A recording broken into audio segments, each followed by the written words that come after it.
तर मित्रांनो, आम्ही हादग्याची झाडं लावून जे मंडप बनवणार होतो त्याची सेकंड स्टेज सुरू झाली. हे बघा, हे पूर्ण आपण इथे गवार टाकलेली आहे आणि प्रत्येक हादग्याच्या झाडावर एक एक दोडक्याचं वेल चढलेलं आहे. बघा, या पूर्ण ह्याच्यात दोडका जातोय. इथं पण पूर्ण ह्याच्यात तुम्हाला दिसेल की दोडका येतोय. नंतर खाली बघा, इथे माझ्याकडे कोथिंबीर आहे. या बेडवर सही कोथिंबीर टाकलेली आहे. पुढेही कोथिंबीर आहे. त्यानंतर या पुढच्या बेडवर येऊया. इथे बघा पालक आहे आणि इथे हादग्याच्यावरचं पीक बदललं. इकडे दुधी आहे. दुधी वाढतोय इथे इकडे बघा, दुधी झाडावर चढायला लागेल हळूहळू. नंतर या पुढच्या बेडवर आपण जाऊया. पुढच्या बेडवर बघा, हे हादगा आहे. हादग्याच्या मध्ये इथे काय म्हणतात त्याला, मका आणि चवळी एकत्र करून लावले. बघा, मका आणि त्याच्या बाजूला चवळी टाकली. मका हळूहळू वर जाईल आणि चवळी त्याला गुरफटून वर येईल. त्याच्यावर जे हादगे आहेत त्या हादग्यांवर आता घोसाळी आहेत. घोसाळी खूप सुंदर झालेली आहे तिकडे बघा.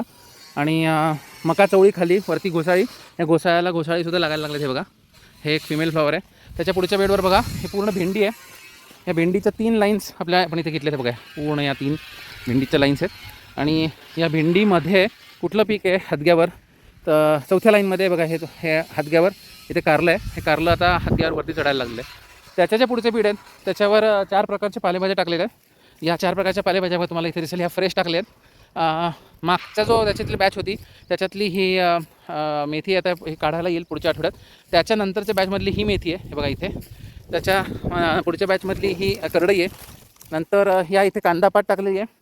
कांदापातीनंतर ह्या इथे परत पालक टाकला आहे. बघा, हे पालक बारीक बारीक आता उगून आलेलं आहे. आणि असंच पालेभाज्या इथे या कोपऱ्याच्या ह्याच्यावर डांगर टाकला आहे. आणि ही जी नवीन सगळी एमटी हादग्याची झाडं दिसत आहेत इथे वेलांचे सेकंड एडिशन टाकलेली आहे. अशा टोटल 12 भाज्या या क्षेत्रामध्ये, 20 गुंठा क्षेत्रामध्ये.